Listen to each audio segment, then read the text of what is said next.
South Dakota's Republican Governor Kristi Noem says she'll stand by former President Trump, even if he gets convicted in his criminal hush money case.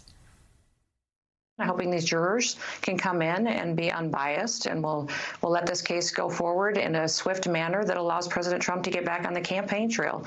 Americans deserve to hear from their candidates, and the Democrats and the activists are using this trial to derail him, to keep him in court instead of out talking to Americans about what their real concerns are. And their real concerns are their everyday lives. They need a leader in the White House who gets up every day and puts them first and doesn't raise their taxes, doesn't overregulate them, take away their freedoms, and give all our money to other countries instead of making sure that we're taking care of America first and keeping us safe and secure. I just want to say, for the record, there's absolutely no evidence that President Biden is involved in this. This is a case that is being brought in the state of New York by the Manhattan DA. That's what I think is remarkable, is that if you look at President Biden and what he's done and what his son has done, and the fact that they are not being prosecuted for some of their crimes that has nothing to do with this. Kind of unprecedented. That has nothing to do with this. Big picture, Governor, if Donald Trump is convicted in this trial, will you still support him in November? If my choice is between Joe Biden and Donald Trump every single day of the week, yes, I will support Donald Trump. I have from the very beginning. He has been someone that I have supported since 2016 because I recognized that he didn't think he was better than anybody else in this country. He wanted to go run for this office so he could serve the people here and fight for them every single day. Yeah, well, first of all, boy. He inherited $400 million. She lied so many different times. It's hard to keep up with. It was hard to keep up, but Dana did a good job. But she will continue to support Donald Trump despite the stench of corruption that's around him. You look at what a judge in New York talking about how he's a rapist. She stands behind him. You look at the fact that he's found guilty of fraud. Republicans still stand behind him. You go on, and then the lies about Joe Biden and this Biden crime family thing. Oh my God! Just stop. You're talking to yourself, and well, not only that, it's just they make fools of themselves time and time again. They've been lying about this for 3 years now. Ginny Thomas lying about this when she wanted to overthrow American democracy. Ginny Thomas lying about this, talking about the quote Biden crime family and how they should be on a barge.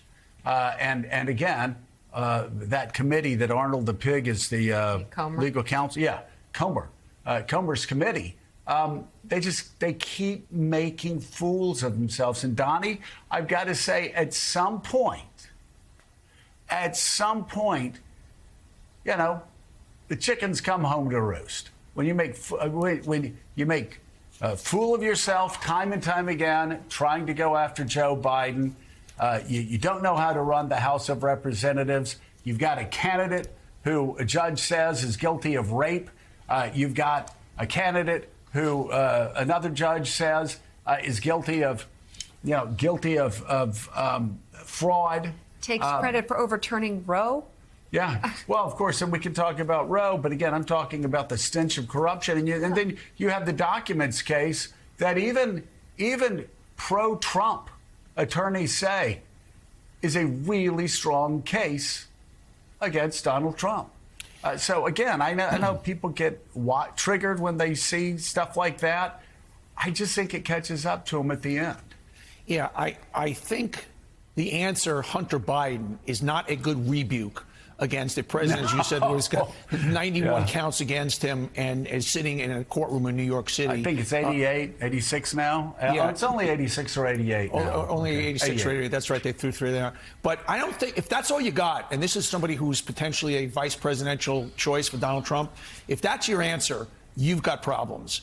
And the Republicans have problems. And, that Post headline that you guys showed earlier of Marjorie Taylor Greene, that they're on the wrong side of just every issue. You mentioned abortion. They literally go on the wrong side of every issue. And at some point, voters vote. Yes, they vote for a candidate, but they vote on what's best for them and what's best for the country and what's best for their family. And the Republicans are on the wrong side of every single issue. And that's why it was so refreshing this weekend to see what Mike Johnson did. Yeah. Well, and Republicans have long done very well. You know, they talk about guns, gays, abortion, whatever, and Democrats were always painted as the radicals. It's amazing what the radicalism of Donald Trump and the radicalism of elements of the Republican Party. It's amazing the dynamics that they've now set up in elections where Democrats want to talk about abortion because the issue is a winner. They want to talk about gun safety because gun safety as an issue is a winner. 90% of Americans want universal background checks. You have Republicans running around talking about how everybody needs a gun. Everybody needs an AR-15 to protect themselves against the government. Well, no, government's not coming. Only people are coming are people that go and shoot up schools, that shoot up churches in Texas, that shoot up country music festivals in Las Vegas, that continue to shoot up neighborhoods and restaurants. Republicans on the wrong side of issue after issue after issue with middle Americans. And because they've won on them, Americans are going to have to endure the wrath of these policies, the lack of gun policies and the overturning of Roe in real time. And then it will ultimately turn back against them. Hey everyone, MSNBC has a new and improved app. You'll get real-time alerts and analysis, live blogs, in-depth essays, video highlights, and the best 2024 election coverage. Download the new MSNBC app. Here's how to do it. You tap on the App Store on your phone. You hit search on the bottom right corner. You type in MSNBC. You click on the MSNBC app. You click on Get or the cloud icon and enjoy it.